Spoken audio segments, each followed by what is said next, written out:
All right, everybody. Cinephile Mike is here, and it is episode 15 of Oscar Rewind Season 2, my bi weekly series of videos dropping every Tuesday and Friday, where I revisit films that reflect the work of this past year's Oscar nominees and winners. I dig deep into those IMDb profiles, and my hope is that you will discover a new, older favorite or revisit something you maybe haven't seen in a while.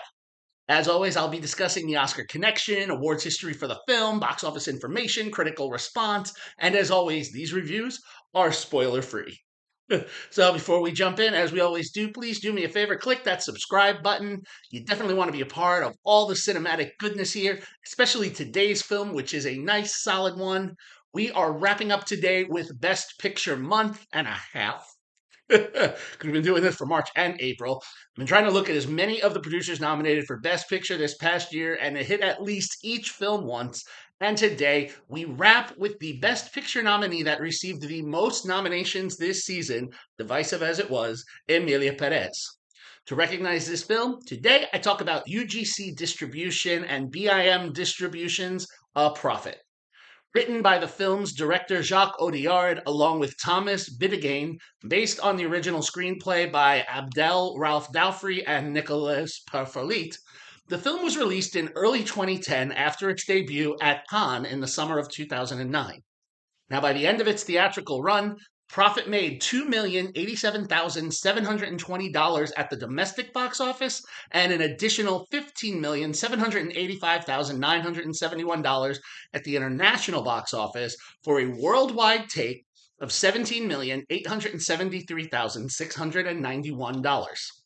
Critically, the film is certified fresh on both sides, with a close to perfect 96% critical rating from 163 reviews and an 89% popcorn meter culled from over 25,000 audience reviews. Now, as for its award season journey, it was France's selection and ultimately nominated for Best Foreign Language Film of the Year at the Oscars.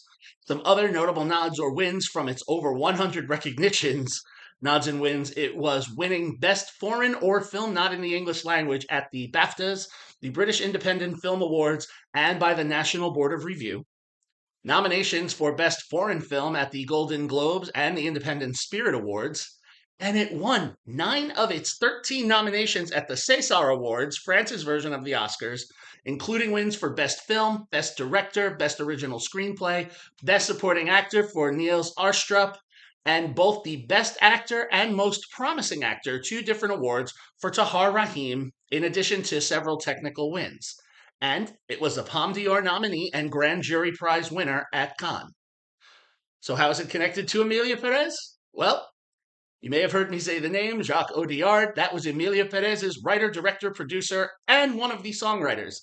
Audiard earned 4 Oscar nominations this year, winning 1 for Best Song, so he earned his first 4 nominations this year. And his fellow producer, Pascal Cousteau, also was a Best Picture nominee, and they worked together and produced this film over 15 years ago. Worth noting, while the foreign language film nominees get credited to the country, Cousteau, also produced the Best Foreign Film Oscar-nominated film Loveless several years ago. But Emilia Perez was not the, second film they collaborated on after this one.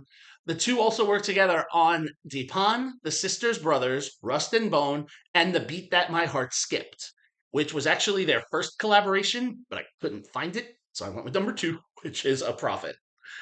So what is this film about? Well, arriving at prison for allegedly attacking a police officer, Malik, played by Tahar Rahim, is an illiterate 19-year-old with a past, because we learn he has no family, no friends, and because of this, he is now going to the adult prison. And before long, being of Arab descent, Malik is quickly bullied and targeted by other prisoners. He has his shoes stolen, he's attacked, he's offered hash in exchange for certain favors in the shower room that he is not interested in engaging with. And before long, he is cornered by members of the Corsican mob that are very interested in how they can use him, especially the mob boss, Caesar, played by Niels Aarstrup. Caesar sees that he can use this lonely single Arab to take care of business for him. So the First Order? Well, kill a fellow Arab who is a witness at a trial against the Corsicans.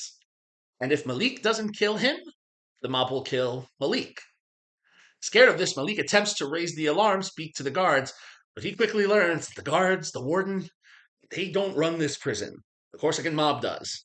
And he becomes an unwilling assassin and does ultimately kill the man, Rayeb, played by Hisham Yakawi, who was part of some of the earlier information I shared with you. Now, as a result, Malik gains the protection of the mob, provided he serves as a henchman of sorts in Caesar's ranks. Not necessarily the highest respected one, because he is not, native French, he is Arab. And while doing this, Malik decides he needs to go to school and get educated. And he befriends fellow prisoner Riyad, played by Adel Ben Sharif, who helps him learn how to read and write. Also in the yard, he befriends Jordi, played by Reda Kateb, a drug dealer who keeps Malik in hash.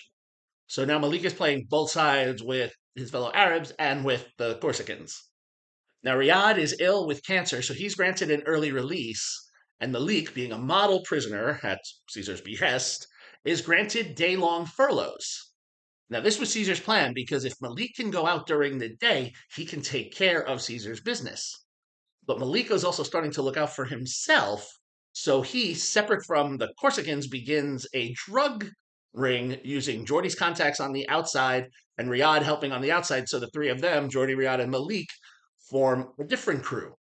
And so Malik tries to take care of everything in between furloughs. And before long, this is the good and the bad. Malik's, his star seems to rise in the prison, getting comfier accommodations and influx into his income. But there's some downsides which come out. There's tensions between him and the other Arabs in the prison who don't like Malik's connections. They don't have them. However, there's a shift in the prisons when more of the Arabs are coming in and more of the Corsicans are being released. So, everything kind of comes and boils. And as we all see it play out, you wonder if Malik is going to survive his 6-year sentence or not. Here's what I'm going to say. Audiard has crafted a very clever web of deceit and connections within a prophet. And the prophet in question is Malik for several reasons that play out as he begins, running between his different worlds. In Malik, you have at least at first the very definition of survivor. And for Rahim, I want to say, this is his third film credit. The first two, though, are general identified characters, police officer, Taliban interrogator. And there was an 8-episode stint on a television show, but this is really his first role, which is why he got, most promising actor. This was early in his career. And this is a 2.5-hour film, and that's a lot to carry because he barely leaves the screen. But he really carries this with the aplomb of an actor, much more experienced than he is or what he's done, and creates a very watchable everyman, which normally you would think wouldn't necessarily carry the attention, but he does. Much of what he does is in his looks. He has these very intense eyes, which often communicate more than the dialogue that he's given. And the fact that he has excellent chemistry with all of his co-stars on both sides of his mob life is a benefit. Also, a fun thing in the film, I would be remiss if I didn't reference the very clever inclusion of one of my favorite songs. There's a unique cover of Mac the Knife that almost felt like it came out of nowhere, but was hardly relevant. And here's the other thing I want to say to this script. Audiard and his team were actually able to pull a nice balance, creating, the genre film, like the crime drama film, which we've seen before, but also really offer a balanced look at the two sides, the social commentary between these two different groups of people in the prison, Arabs, the Corsicans. And this was a hot button issue, still continues to be a hot button issue.